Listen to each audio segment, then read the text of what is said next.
शांति।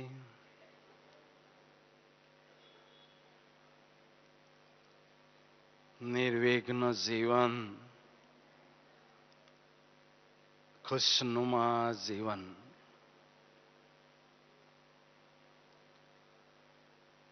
प्यारे बाबा ने हम बच्चों के प्रति इशारा दिया है कि वर्तमान के अनुसार निर्विघ्न जीवन अनुभव करते चलो। वास्तव में इस संगम युग में निर्विघ्न जीवन अनुभव करना श्रेष्ठ भाग्य की निशानी है, क्योंकि जब भी हमारे जीवन में छोटा बड़ा विघ्न आता है, उस विघ्न के कारण हमारे मन में व्यर्थ संकल्प और नकारात्मक संकल्पों का तूफान उठता है, जिससे आत्मा की ऊर्जा बहुत खर्च होती है। इसलिए बाबा ने ये इशारा हमें दिया है। वास्तव में विघ्न किसे कहते हैं? जो परमात्मा नई दुनिया का स्थापना का कार्य कर रहे हैं, विश्व नव निर्माण का कार्य कर रहे हैं, उस कार्य में जो विपरीत परिस्थितियां, कठिनाइयां और रुकावटें, व्यवधान आदि आते हैं, जिससे यह कार्य में रुकावट अनुभव होती है। विघ्न के कारण क्या हैं? विघ्न के कारण हैं हमारा सूक्ष्म देहाभिमान, विकारों के अंश जो आत्मा में बाकी हैं, कर्म बंधन, आपस की लेन देन और दुर्भावनाएं आदि कारणों से हमारे जीवन में विघ्न आने की संभावना होती है। इसलिए इन कारणों का जितना निवारण हम करते जाते हैं, उतना निर्विघ्न जीवन, खुशनुमा जीवन हमें अनुभव होने लगता है। तो यह जो ब्राह्मण जीवन श्रेष्ठ जीवन है, इसको निर्विघ्न अनुभव करने के लिए कुछ एक युक्तियां जीवन में अपनाना बहुत जरूरी है। तो वो युक्तियां मैं आपके सामने रखना चाहूंगा। पहली युक्ति है,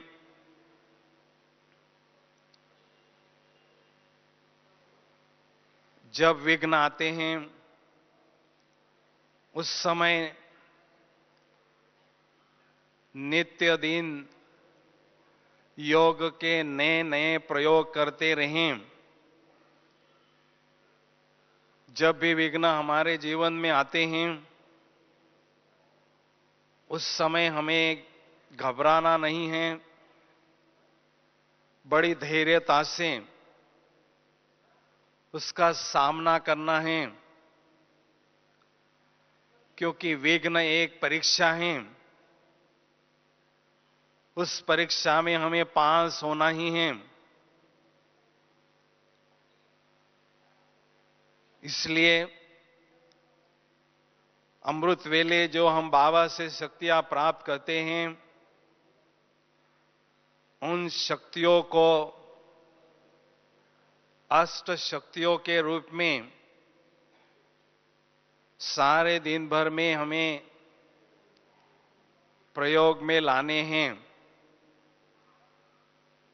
जब हम इन अष्ट शक्तियों का विघ्नों को पार करने के लिए यूज करते जाते हैं, तो हम विघ्नजीत बनते जाते हैं। क्योंकि विघ्न हमारे किसी न किसी कमजोरी से ही आते हैं। हमारे कमजोरी से, औरों के कमजोरी से, और वातावरण हमारा शक्तिशाली न होने से विघ्न आने की संभावना होती है।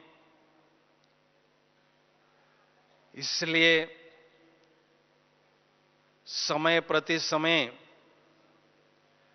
योग के प्रयोग करते रहें,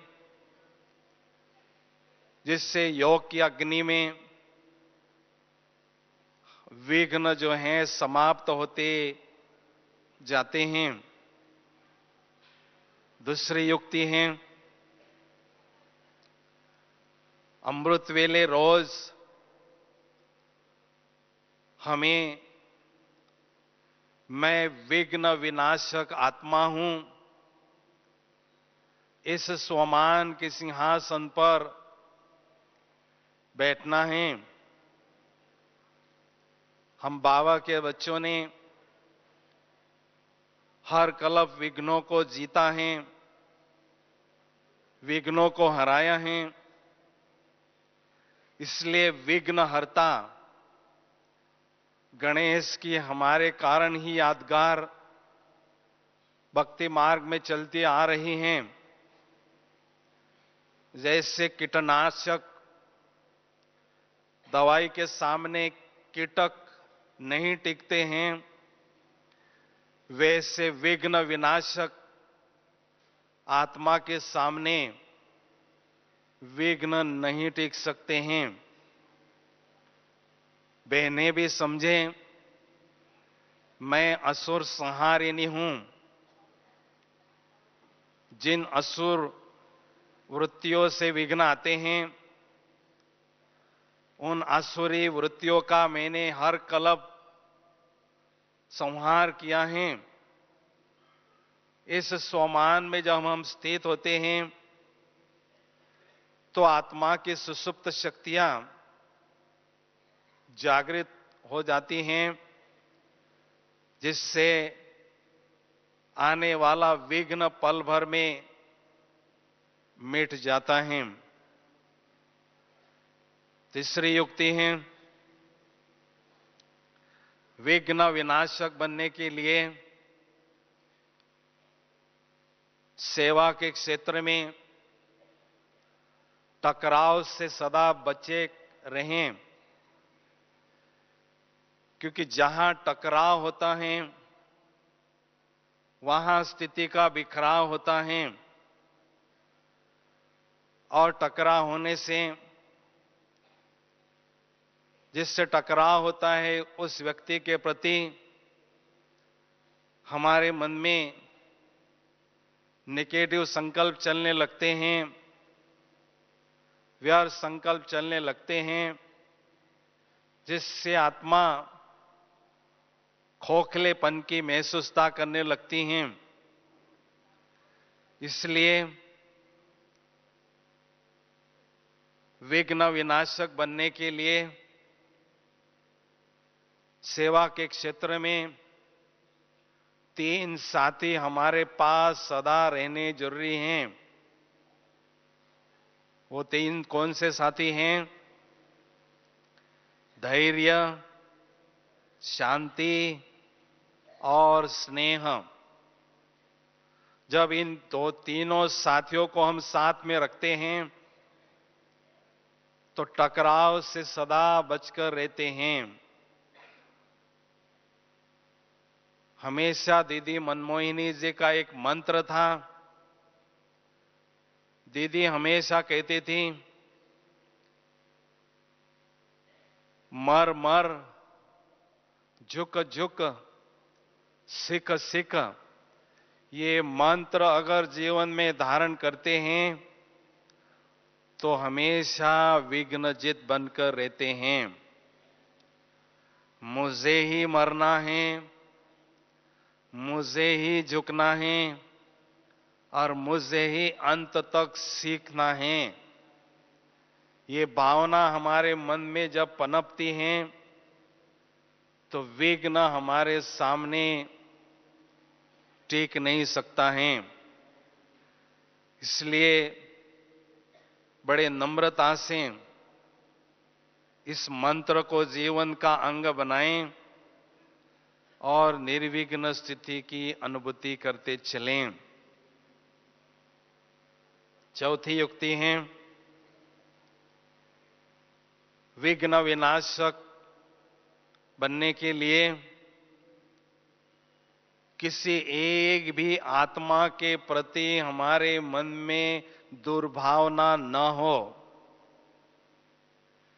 क्योंकि किसी आत्मा के प्रति हमारे मन में दुर्भावना होती है, नफरत की भावना होती है, बदले की भावना होती है, तो उसके प्रति हमारे मन में निगेटिव संकल्पों का प्रवाह चलता ही रहता है। इसलिए उस आत्मा के आदि और अनादि और अंतिम स्वरूप को अगर हम देखते हैं, बजाय वर्तमान पुरुषार्थी स्वरूप को, तो उस आत्मा के प्रति हमारे मन में न चाहते हुए भी शुभ भावना पनपने लगती हैं। अगर हम स्वयं को बड़े समझते हैं तो बड़े व्यक्ति के दिल में हमेशा क्षमा भाव, रहम भाव और दातापन का भाव होता है। इसलिए किसी एक भी आत्मा के प्रति हमें दुर्भावना हमारे मन में नहीं रखनी है। यही संपूर्ण पवित्रता की निशानी भी है। संपूर्ण पवित्रता की निशानी है सभी आत्माओं के प्रति मन में सदा शुभ भावना पनपते रहना। तो इस श्रेष्ठ धारणा को हम जीवन में अपनाते चलें तो स्वतः ही निर्विघ्न स्थिति का अनुभव हम करते जाते हैं। पांचवी बात है, अगर हमारे जीवन में कभी विघ्न आते भी हैं तो विघ्न को कागज का शेर समझें। बाबा ने एक बार कहा था, जो मोटी बुद्धि वाले होते हैं वो छोटी सी राई को भी पहाड़ के समान देखते हैं, और जो महीन बुद्धि वाले होते हैं वो बड़े ते बड़े समस्या को भी राई के समान या रुई के समान बहुत छोटा समझते हैं और उस विघ्न को पार करते हैं। जैसे हम हवाई जहाज में सफर करते हैं और जब ऊंची उड़ान हवाई जहाज की होती है तो खिड़की से अगर हम ऊपर से नीचे देखते हैं तो बड़ी बड़ी इमारतें भी हमें बहुत छोटी लगती हैं। चलने वाली कारें भी हमें माचिस की डब्बी की तरह लगती हैं। तो ऐसे जब हमारी स्थिति बहुत ऊंची होती है तो बड़े बड़े विघ्न भी हमें कागज के शेर की तरह अनुभव होते हैं। जैसे कागज के टुकड़े को फूं करते ही वो उड़ने लगता है, ऐसे ऊंची स्थिति पर जब हम विराजमान होते हैं तो ऐसे विघ्न भी चुटकी में पार हो जाते हैं। इसलिए हमें ध्यान रखना है, जैसे ब्रह्मा बाबा की स्थिति की यादगार मधुबन में है, शांति के स्तंभ के रूप में, शक्ति के स्तंभ के रूप में, ज्ञान और पवित्रता के स्तंभ के रूप में, ऐसी हम बहुत ऊंची स्तंभ के समान स्थिति को अचल अडोल बनाएं तो विघ्न बहुत छोटी बात लगते हैं और विघ्नों को हम सहज पार करने लगते हैं। छठवीं युक्ति है, हमें हमेशा याद रखना है कि अपने इर्द गिर्द जो वायुमंडल होता है उस वायुमंडल को हमें निर्विघ्न बनाकर रखना है। हम सभी ब्रह्मावस्यों ने संगम युग में निर्विघ्न बनने के लिए पुरुषार्थ किया है। उसकी यादगार भक्ति में मनाते हैं, यज्ञ रचकर और होम करते हुए। तो ये जो यादगार यज्ञ रचने की और होम करने की हैं, ये हमारी ही हैं। तो जैसे कहीं अशुद्ध वातावरण होता है, उस समय हम सुगंधित अगरबत्ती को जब जलाते हैं तो वहां की दुर्गंध मिट जाती है। तो ऐसे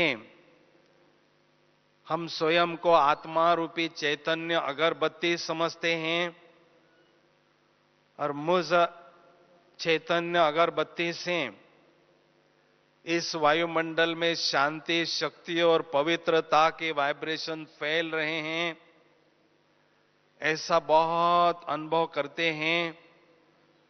तो वायुमंडल शुद्ध और शक्तिशाली बना रहता है और ऐसे शक्तिशाली वायुमंडल में विघ्न प्रवेश नहीं कर सकते हैं। जैसे कहते हैं, जहां प्रकाश होता है वहां अंधकार नहीं होता है। तो ऐसे ही जहां निर्विघ्न वायुमंडल हम बनाकर रखते हैं वहां विघ्न आ नहीं सकता है। इसलिए हमेशा हमें अपने शक्तिशाली वृत्ति के द्वारा वायुमंडल को भी पवित्र, शांत और शक्तिशाली बनाना है। ये हमारी जिम्मेदारी होती है। इसलिए वायुमंडल पावरफुल बना रहें, उसके लिए सारे दिन भर में पावरफुल स्थिति का अनुभव हम करते रहें और मैं विघ्न विनाशक आत्मा हूं इस स्वमान में रहेंगे तो हमारे सामने विघ्न आ नहीं सकता है। महारथी और प्यादे में क्या अंतर है? विघ्न महारथी के पास भी आता है, विघ्न प्यादे के पास भी आता है। लेकिन प्यादे के पास जब विघ्न आता है तो वो अलबेला होता है। तो प्यादे के पास विघ्न आता है, नुकसान भी पहुंचाता है। उसके बाद वो अलर्ट होता है कि अभी मुझे इस विघ्न को हटाना जरूरी है। लेकिन जो महारथी होते हैं वो पहले से ही देखते हैं कि विघ्न आने वाला है। जैसे मौसम विभाग को पता चलता है तूफान आने वाला है, सुनामी आने वाली है, ऐसे महारथी की लाइन बुद्धि की बहुत क्लियर होती है और क्लीन होती है, तो उसको पहले से ही अंदाज आता है कि अभी विघ्न आने की संभावना है। उस समय वो अलर्ट होता है और विघ्न आते ही उसको भगा देता है। ऐसे वो हमेशा विघ्न जीत बनकर रहता है। तो इसलिए विघ्न न आए, अगर आते भी हैं तो उसको फट से भगा दें और उससे जो नुकसान हमें पहुंचता है उस नुकसान से हम सदा सेफ रखें। सातवीं युक्ति है,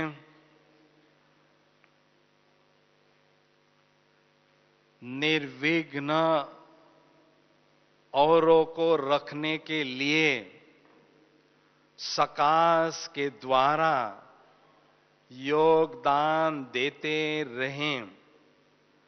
हम देखते हैं किसी न किसी व्यक्ति के पास कोई विघ्न आता है, वो उस विघ्न में हलचल में आता है।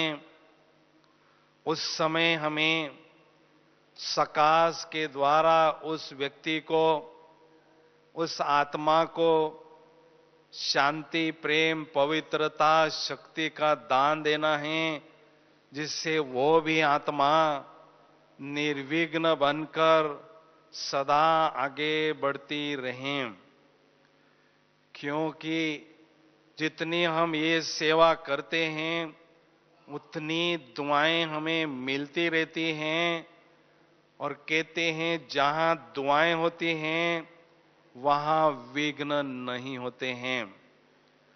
जब डॉक्टर को मरीज मिलता है और डॉक्टर मरीज को ट्रीटमेंट देता है तो ट्रीटमेंट देते समय कहता है आई ट्रीट ही क्योर, मैं आपको ट्रीटमेंट देता हूं लेकिन ऊपर वाला आपको ठीक करेगा।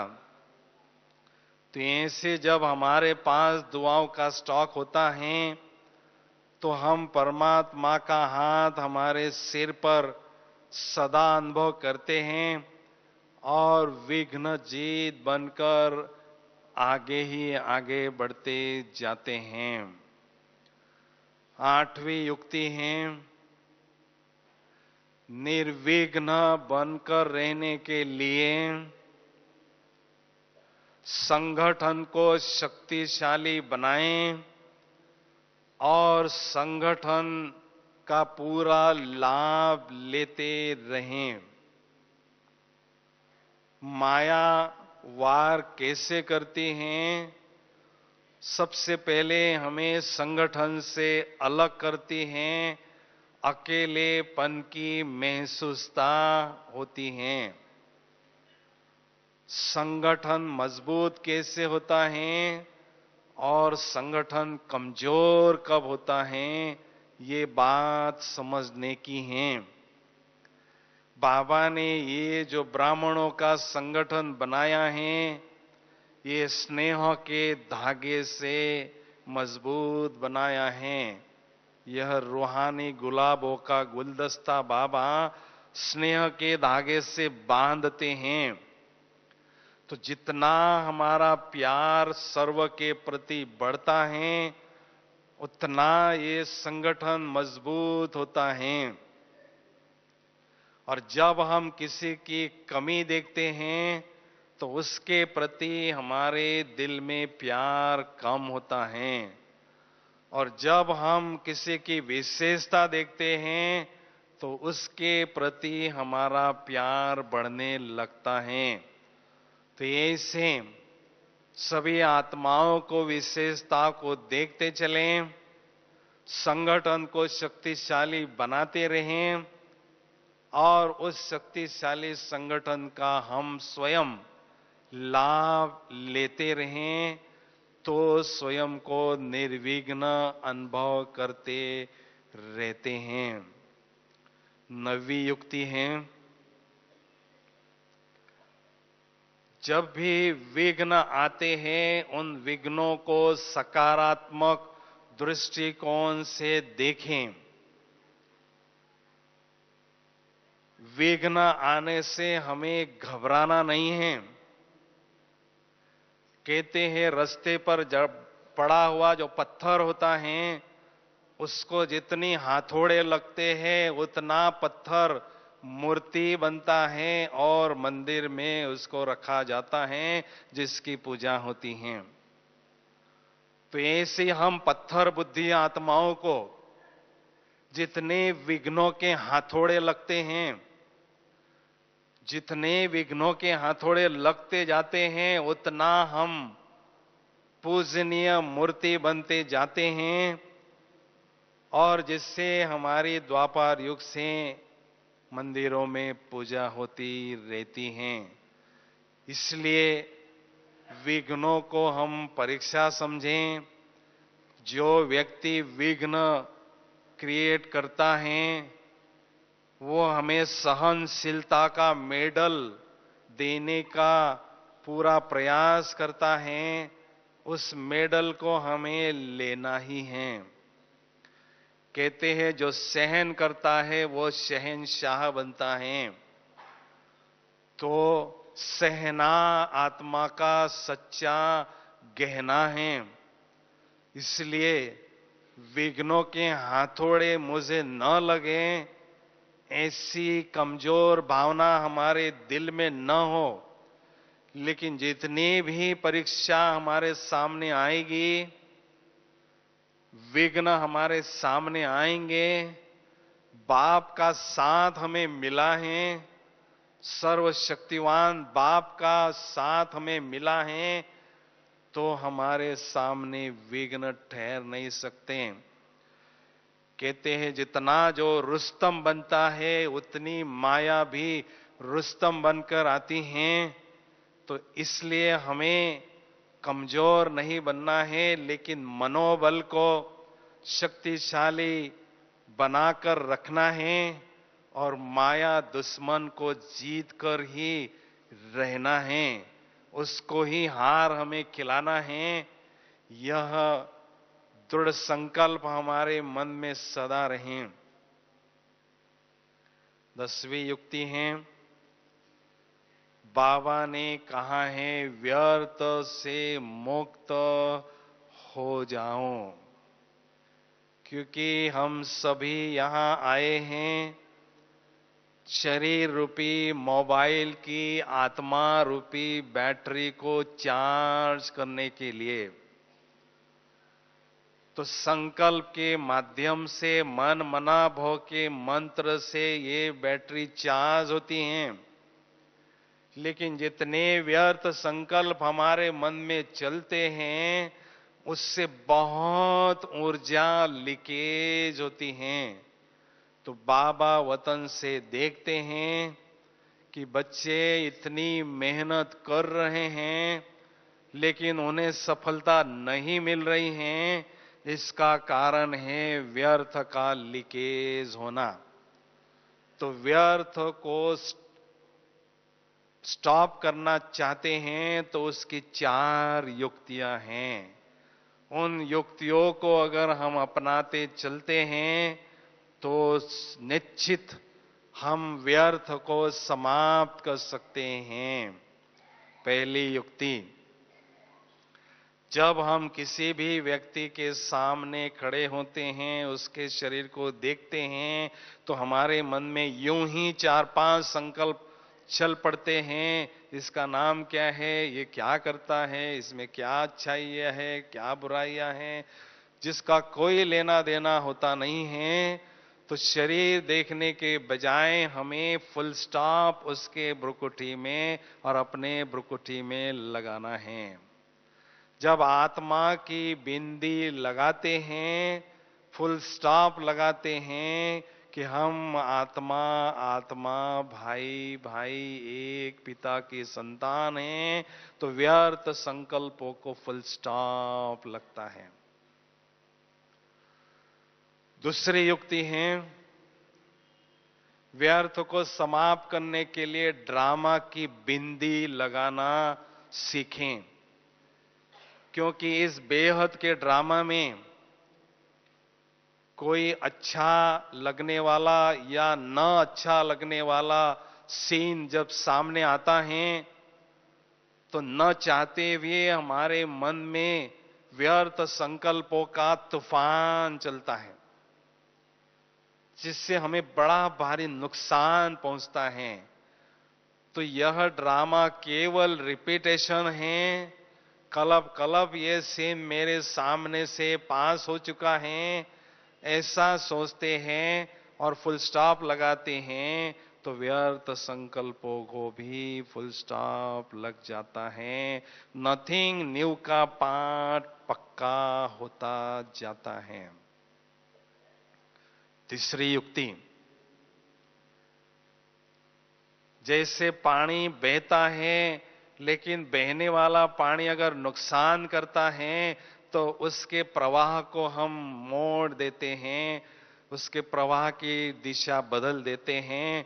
ऐसे हमारे मन में संकल्पों का प्रवाह चलना ये तो स्वाभाविक है, लेकिन व्यर्थ संकल्पों का प्रभाव चलता है, तो समर्थ की ओर प्रवाह चलने के लिए हमें मनन चिंतन को बढ़ाना जरूरी है। ज्ञान का भोजन आत्मा को खिलाते रहें, मनन चिंतन को बढ़ाते रहें, तो हमारे मन में समर्थ संकल्पों का प्रवाह बढ़ता जाएगा, बहता जाएगा और व्यर्थ से हमें मुक्ति मिलती जाएगी। चौथी युक्ति है, आत्मा रूपी मां के मन और बुद्धि ये दोनों बच्चे हैं। इन्हीं बच्चों ने द्वापर में माया के संग में आकर शैतानी की हैं और हमारे पास जो भी खजाने हैं सारे लुटा दिए हैं। अभी इन्हीं दोनों बच्चों को परमात्मा जो सागर हैं खजानों के, उनके संग में रखना है और खोए हुए खजाने पुनः हमें प्राप्त करना है। तो इन दोनों बच्चों को नियंत्रण में और अनुशासन में हम रखना चाहते हैं, हमेशा व्यस्त रखना चाहते हैं, तो उसके लिए बहुत सुंदर युक्ति बाबा बताते हैं। याद का चार्ट रखते चलो। जब हम हर घंटे का, सारे दिन भर का चार्ट रखते हैं, तो मन बुद्धि हमारे डिसिप्लिन में रहती हैं, व्यर्थ समाप्त होने लगता है और हमारी कमाई बढ़ने लगती है। इसलिए कहते हैं चार्ट ही आत्मा को स्मार्ट बनाता जाता है। इसलिए इस युक्ति को हमें जरूर अपनाना है। चाहे चार्ट भले हमारा अच्छा न हो, लेकिन ये आदत धीरे धीरे जब हमारी पक्की होती जाती है, तो मन बुद्धि हमारे संयम में रहते हैं और हमारा जमा का खाता बढ़ता जाता है। इसलिए हमेशा हमें ध्यान देना है, विघ्न जीत मुझे स्वयं को रखना है और औरों को भी विघ्न जीत रखना है। स्वयं विघ्न जीत रहना अच्छी बात है, लेकिन औरों को विघ्नजित, वायुमंडल को विघ्नजित रखना यह भी बहुत बड़ी सेवा है। इसलिए जितना हम इस सेवा में हाथ बटाते जाते हैं, उतना हमारा जमा का खाता बढ़ता जाता है। इसलिए हमें योग की स्थिति पावरफुल बनाना है और एक स्लोगन सदा याद रखना है, करो तपस्या मिटे समस्या। आज तक यज्ञ में जब भी परिस्थितियां आई हैं, समस्याएं आई हैं, विघ्न आए हैं, बाबा ने, दादी जी ने इन विघ्नों को हटाने के लिए तपस्या का ही प्रयोग किया है और उस तपस्या से ही आज तक यह विघ्न जीत हमारा यज्ञ चलता आ रहा है और चलता रहेगा।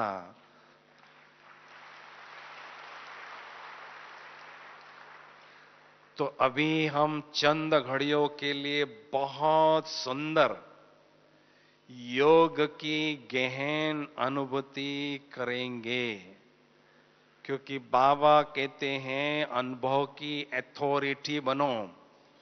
तो सभी अनुभव करना चाहेंगे, हाथ उठाओ जो करना चाहते हैं। बहुत अच्छी बात है। अभी भी बीच में कोई भी उठेंगे नहीं और ऐसा ही अनुभव करेंगे कि हम सभी अमृत वेले योगाभ्यास के लिए यहां बैठे हैं और मानसिक तैयारी करके पावरफुल योगाभ्यास की अनुभूति करेंगे। ओम शांति।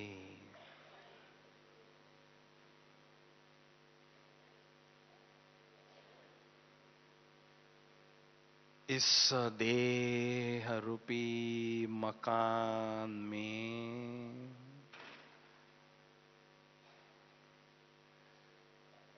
मैं आत्मा रूपी मकान मालिक ज्योति बिंदु आत्मा आंखों रूपी खिड़कियों के पास भ्रुकुटी के बीच विराजमान हूं।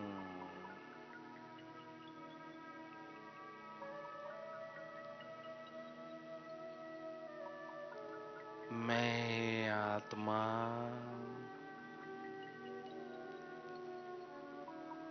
अति सूक्ष्म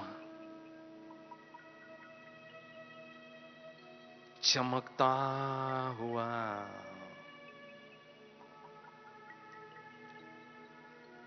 दमकता हुआ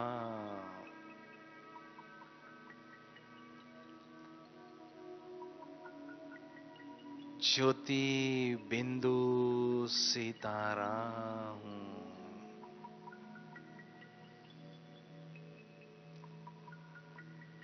मुझ चमकते हुए ज्योति बिंदु से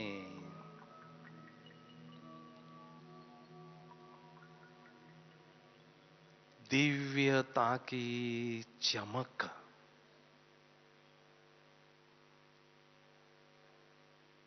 दिव्यता की रोशनी चारों ओर फैल रहे हैं।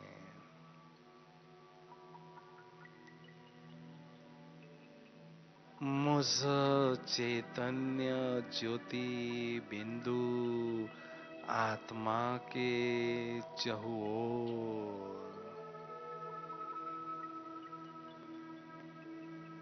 दिव्य और भव्य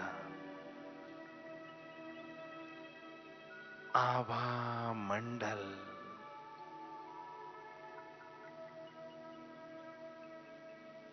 लाइट का क्राउन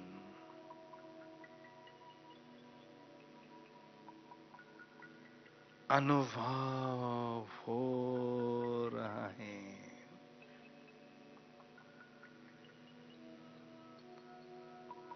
भगवान की नजरों में आई हुई मैं भाग्यवान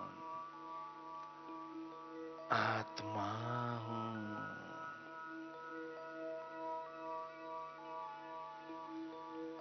भाग्य विधाता बाप ने मेरे भाग्य का सितारा चमका दिया है। वाह रे मैं, वाह मेरा भाग्य।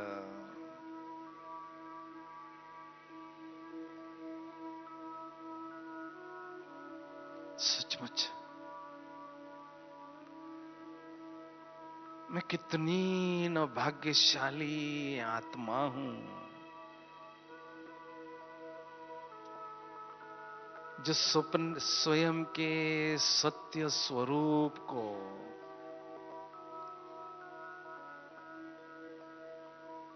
असली स्वरूप को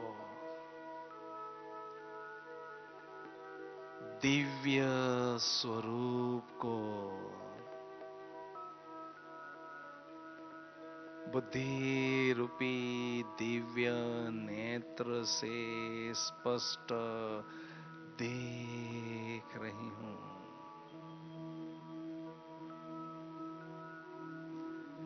स्पष्ट देख रही हूं और अनुभव भी कर रही हूं।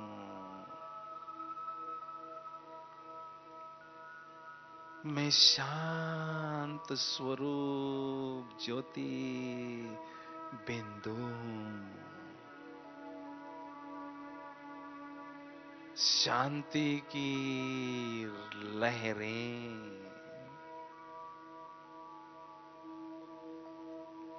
शांति के प्रकंपन इस शांति वन में चारों ओर फैल रहे हैं।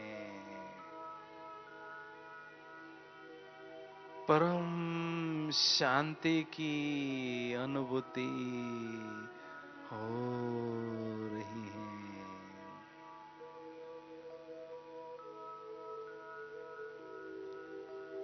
मैं आत्मा देह रूपी वस्त्र को छोड़कर दिव्य बुद्धि रूपी विमान में बैठकर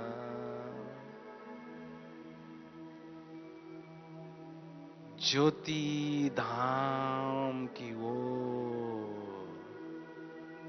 जा रही हूं। इस विश्व के ग्लोब से पार चंद्र सूर्य तारा गण से भी पार जा रही हूं, जा रही हूं। और फरिश्तों की दुनिया में पहुंच गई हूं। कितनी सुंदर है यह फरिश्तों की दुनिया। चारों ओर सफेद ही सफेद दिव्य प्रकाश ही प्रकाश है।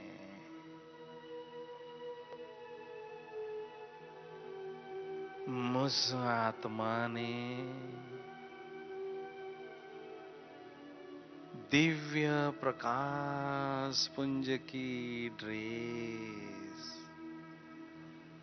फरिश्ता स्वरूप की चमकीली ड्रेस धारण कर ली है।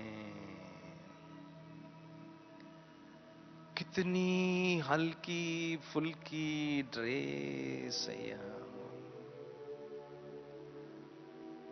ओहो, फरिश्तों के राजा प्यारे ब्रह्मा बाबा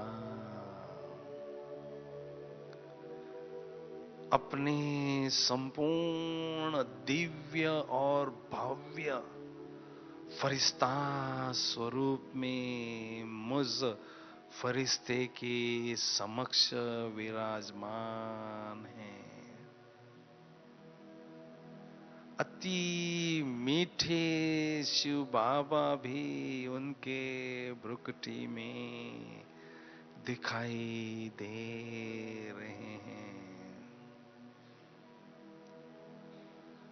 स्नेह के सागर बाबा मुझे अति स्नेह भरी दृष्टि दे रहे हैं। मैं फरिश्ता स्नेह सागर की लहरों में लहरा रहा हूं। बाबा की बाहों के झूले में झूल रहा हूं।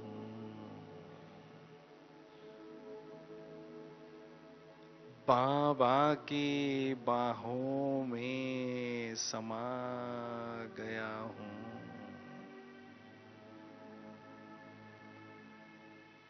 स्नेह सागर में डूब चुका हूं।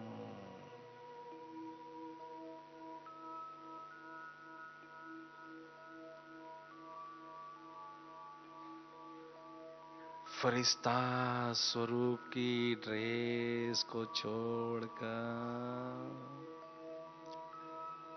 मैं निराकारी बिंदु स्वरूप आत्मा निराकारी दुनिया की ओर जा रही हूं, जा रही हूं।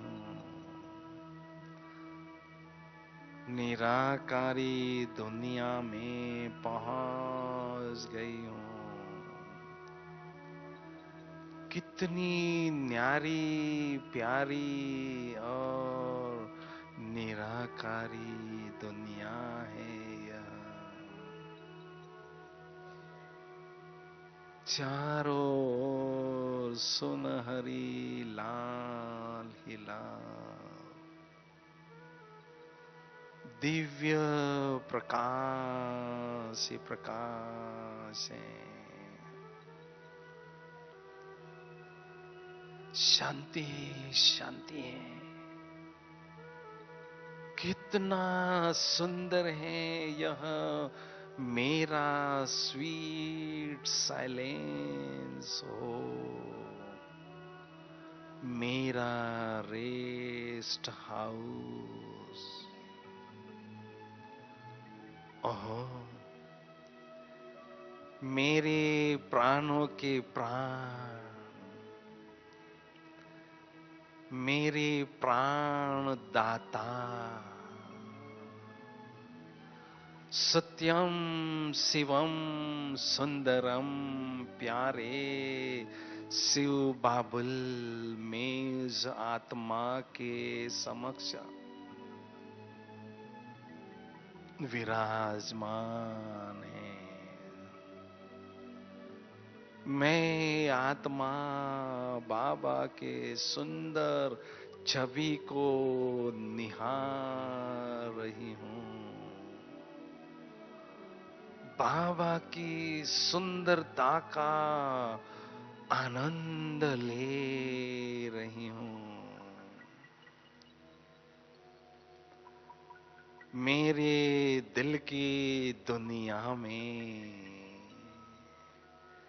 मेरे दिलवर, मेरे दिलाराम, बाबा ही बाबा हैं। बस बाबा ही बाबा हैं। बाबा मेरे संसार बन चुके हैं। मेरे दिल और दिमाग पर मेरे दिलाराम बाबा ही बाबा छाए हुए हैं। बाबा ज्ञान सूर्य है, आध्यात्मिक शक्तियों के प्रचंड स्रोत हैं। आध्यात्मिक शक्तियों के अथाह सागर हैं। ज्ञान सूर्य बाबा से शक्तियों के प्रखर किरणों की वर्षा निरंतर मुझ आत्मा पर हो रही है। ज्ञान सूर्य से शक्तिशाली किरणें, बेहद शक्तिशाली किरणें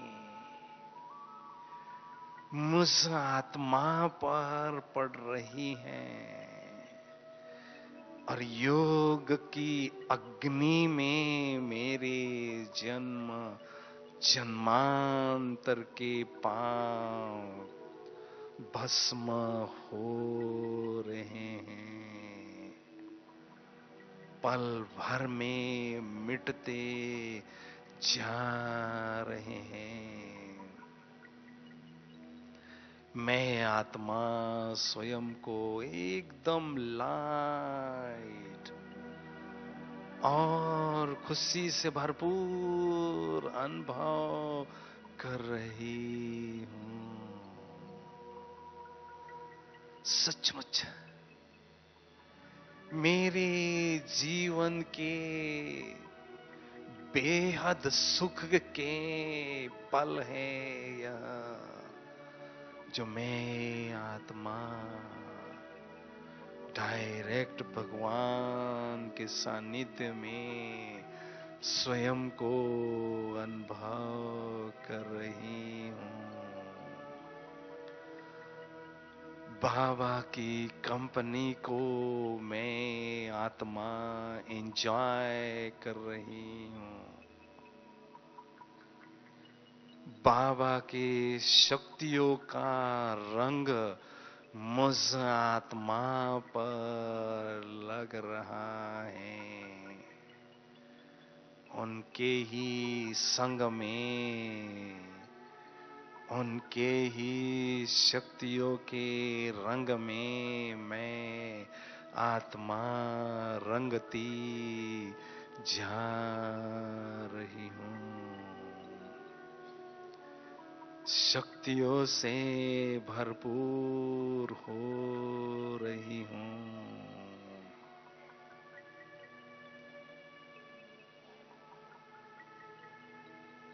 शक्तियों से भरपूर आत्मा निराकारी दुनिया से वापिस इस साकारी दुनिया की ओर आ रही हूं